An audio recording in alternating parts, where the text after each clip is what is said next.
தாலி கட்டுறதுக்கு ரெடியாரு என்னோட ஆனந்தம். ஹாய் ஹலோ வணக்கம் வந்து நமஸ்காரம் அஸ்ஸலாமு அலைக்கும். நீங்கள் பார்த்து கொண்டு ஜேகே FM 10.1. நான் உங்களோட ஜேகே. வாங்க போகலாம். தெரியட்டும். அப்போ வர இந்த வீக் என்ன பார்க்க போறோம் அப்படின்னா, தியேட்டர் ரிலீஸ் ஆகி நல்ல ரெஸ்பான்ஸ் வந்து ஓடிடியில் தமிழ் டப்பிங் ரிலீஸ் ஆன குருவாயூர் ஆம்பளை நடையில். ஐவா குருவாயூர் அம்பல நடையில். When Guru Vayur Ambala Nadayal. Correct sir. Actually இந்த பேர் எனக்கு மனப்பாடம் பண்றதுக்கு ரொம்ப டிஃபிகல்ட்டா இருந்துச்சு. எப்படா இந்த பேர் மனப்பாடம் பண்ணதான் சுத்தமா தெரியல. அப்புறமா கொஞ்சம் கஷ்டப்பட்டு இந்த பேரை வர வச்சுக்கிட்டேன். ஆக்சுவலி குருவாயூர் ஆம்பளை நடைங்கிறது மலையாளத்துல சொல்றப்ப குருவாயூர் டெம்பிள் அப்படிங்கிற ஒரு சிம்பிளா வந்து, ஆனா இது தமிழ்ல டப்பிங் பண்ணும்போது தான் குருவாயூர் ஆம்பளை நடைகள் மாதிரி வருது. பட் பேர் ரொம்ப திணிசா இருந்தாலும் படம் மாதிரி சூப்பரா இருக்கும். என்னோட அனுபவத்துல ஆனந்தன் மாதிரி தெளிவான மனசும் இவ்வளவு பொறுமையான குணம் உள்ள ஒரு மனுஷன் நான் பார்த்ததே. படத்தோட டைரக்டர் யாருன்னு பாத்தீங்கன்னா விபின் தாஸ். வேற உங்களுக்கு நார்மல் விபின் தாஸ் யாருன்னு தெரியாது. சார் நீங்க தாசா இல்ல லார்ட் லபக் தாசா? ஹாட் ஸ்டார்ல இந்த ஜெய ஜெய ஜெய ஜெயன்ட்டு ஒரு படம் வந்திருக்கும், இந்த ஹஸ்பண்ட் ஒய்ஃப் ஸ்டோரி.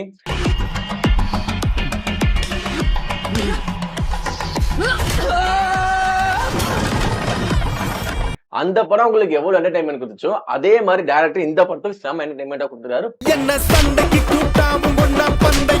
உங்களுக்கு நான் ஸ்டாப் எந்த இடத்துல திரும்பி பாக்குற அளவுக்கு ஒரு போர் அடிக்கிறது ஸ்கிப் பண்ற மாதிரி இந்த இடத்துல தோணாம டைரக்டர் பக்காவா இந்த படத்தை கொண்டு போயிருக்காரு. வேதனிப்பிச்சிட்டு போய எல்லாரும் அனுபவிக்கணும்.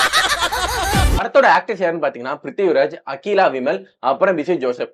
விஜய் ஜோசப் இங்க கேள்விப்பட்ட மாதிரி இருக்குல்ல, இவர் நல்ல சரியான டேரக்டர். மின்னல் முரளியில் படம் ஒரு மலையாளம் வந்து தெரியுமா உங்களுக்கு? மின்னல் முரளி டைரக்டர் பண்ண டேரக்டர் தான் இந்த படத்துக்கு ஹீரோ வந்திருக்காரு. பாவம் சாதிச்சக்கனே என் அஞ்சலி கிட்டிருக்கிறது. அவர் ஃபர்ஸ்ட் வந்து நல்ல நிறைய மூவிஸ் எடுத்து வச்சிருக்காரு அந்த பேசில் ஜோசப்ங்கிறது. ஆனா ரீசெண்ட் டேஸ்ல ஒரு ஆக்டிங்ல நல்லா சூப்பரா பண்றாருன்ட்டு மேக்ஸிமம் படத்துல இல்ல சின்ன சின்ன படத்தை குட்டி கேரக்டர் வந்து இப்ப நல்லா மெயின்டைன் ரோல் பண்ண ஆரம்பிச்சிட்டாரு. ஆனந்தன் ஒருத்தர் மேல இவ்வளவு அக்கறை காட்டுறத நான் முதல் முறையா பாக்கிறேன். பிருத்திவிராஜுக்கு ஆக்டிங் சொல்லியே தரணும். நம்ம சின்ன வயசுல இருந்து அந்த மொழி படத்துல இருந்து பாத்துட்டு இருக்கோம். சேம் இன்னும் அதே மாதிரி அதே அந்த சாமா எங்காயும் அதே மாதிரி வந்துட்டு இருக்காரு பிருத்திவிராஜ். அவரோட கேரக்டரும் அவரோட ஆக்டிங்கும் இந்த பேசில் ஜோசப்போட ஆக்டிங்கும் செமையா இருக்கும். அந்த படத்துல நம்ம கொஞ்ச நாள் நம்ம கனெக்ட் ஆயிடுவோம். நீங்க ஒரு நோட் பண்ணீங்களா, இப்ப ரீசெண்டா வர மலையாள படத்துக்கு கூட தமிழ் ஆக்டர்ஸ் ரொம்ப அட்டாச் ஆயிடுறாங்க.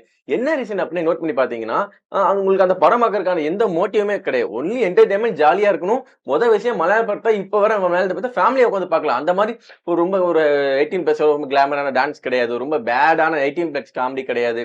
ஜாலியா ஃபேமிலியா உட்காந்துட்டு பாக்குற மாதிரி தான் மலையாள படம் வந்துட்டு இருக்கனால மேக்ஸிமம் தமிழ் சில பேர் மலையாள மூவி திரும்பிக்கணும். அதான் ரீசனா இருக்கும். இந்த கல்யாணத்துக்கு நான் சம்மதிக்க மாட்டேன். இந்த மாதிரி படத்தை பார்த்துட்டு இருக்கும்போது ஒரு ஹாப்பியா ஃபீல் ஆயிட்டு இருக்கு. உங்களுக்கு அந்த மாதிரி ஃபீல் ஆயிருச்சு கீழே கமெண்ட்ல சொல்லுங்க.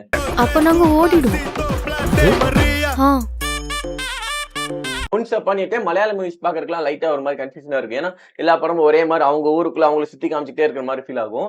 இப்பயும் அதே மாதிரி அவங்க ஊருக்குள்ளே தான் இருக்காங்க. ஆனா அவங்களோட கதையை கொஞ்சம் மாத்திக்க ஆரம்பிச்சிட்டாங்க, அவங்களோட சேனல் கொஞ்சம் மாத்திக்க ஆரம்பிச்சிட்டாங்க. ஏன்னா அவங்களுக்கு வந்து வெளிநாட்டு வேர்ல்டு படம் இப்ப ஆடியன்ஸ் வர ஆரம்பிச்சிட்டாங்கன்னு அவங்க ஃபீல் பண்ணி அவங்க வந்து இப்ப அவங்களோட ஸ்டோரி லைனையோ அவங்களோட ஸ்கிரிப்டையோ அவங்களோட காமெடியோ ஹியூமரையும் இன்னும் கொஞ்சம் டெவலப் ஆயிட்டு அதனாலேயே மலையாள மூவிஸ் இன்னும் டாப்ல போயிட்டு இருக்கு.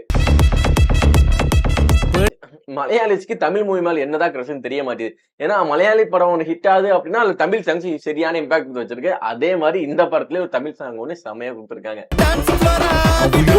இந்த படத்தோட ஒன்லியா ஸ்டோரி என்ன அப்படின்னா, பேசில் ஜோசப்ங்கிற அந்த லவ் ஃபெயிலியர் ஆன அந்த பையன் அவருக்கு மேல சோகமா கஷ்டமா இருக்கும் போது அந்த திடீர்னு அவங்க பிருத்திவிராஜ்ங்கிற ஒரு கேரக்டர் நம்ம எடுத்து விட்டானே பக்கத்து விட்டானே நமக்கு வந்து திடீர்னு சப்போர்ட்டா பேசி மோட்டிவேட்டா பேசுவாங்களே, அந்த மாதிரி 2 பேர் திடீர்னு ஃப்ரெண்ட்ஸ் ஆகி க்ளோஸ் ஆகி அண்ணன் தம்பிகளா இருக்கும்போது இந்த பையன் நல்லா இருக்கானே, நம்ம நல்ல பையனா இருக்கானே, என் தங்கச்சி அதாவது பிருத்திவிராஜோட தங்கச்சியை வந்து பேசில் ஜோசப் கட்டி கொடுத்தலாம் நல்ல பையனா இருக்கானே அப்படின்னு கட்டி கொடுத்து என்கேஜ்மெண்ட் ஆகி கல்யாணம் ஆகும் நெருங்கும் போது தான் தெரியுது ஹீரோ வந்து லவ் பண்ணிட்டு இருந்த பொண்ணு பிருத்திவிராஜோட வைஃப். என்னடி இது குழப்பமா இருக்குல்ல? அப்படிதான் படம் பார்க்கும்போது செம்ம கன்ஃபியூஷன் ஆயிரும். ஆஹா இப்ப வந்து என்ன பண்ணி இவனோட தங்கச்சியே இவங்க கட்டிக்க போறாங்க, ஆனா இவன் லவ் பண்ண பொண்ணி இவரோட ஒய்ஃபா இருக்காங்களே. பிருத்திவிராஜோட ஒய்ஃப அண்ணின்னு கூப்பிடாப்லையா இல்ல லவர் ஆயிடுச்சுன்னு சொல்லி போட்டு கஷ்டமாயிருக்குமே. இது எப்படி இந்த பையன் அந்த கல்யாணத்துக்கு ஒத்துக்கிட்டானா இல்ல பிருத்திவிராஜுக்கு இவர் தான் இவங்களோட லவ்வர்னு தெரிஞ்சு இந்த கல்யாணத்தை நிப்பாட்டிட்டு வரா அப்படிங்கிறதா இந்த படத்தோட ஃபர்ஸ்ட் ஹாஃப் கதையா இருக்கும். ஃபர்ஸ்ட் ஹாஃப்ல இந்த படத்துல இவங்க 2 பேருக்கு கல்யாணம் நடந்தே தீரும்டா அப்படின்ட்டு 100% கான்பிடண்டா இருக்கும். செகண்ட் ஹாஃப்ல சத்தியமா இவங்களுக்கு கல்யாணமே ஆகாதா அப்படிங்கறதுல ரொம்ப கான்பிடண்டா இருக்கும்.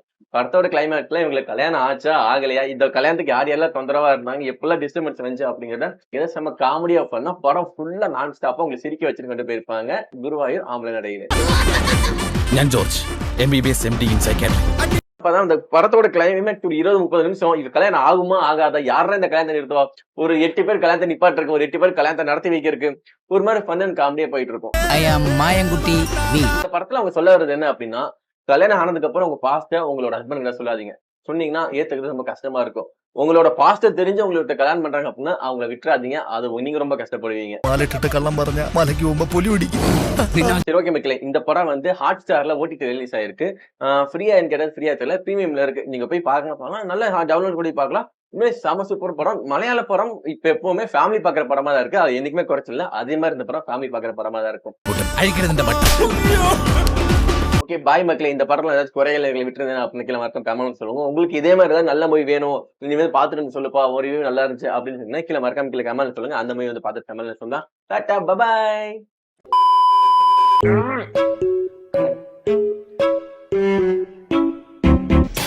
அழகு எல்லாம் அவள் இவளது ஸ்டைலா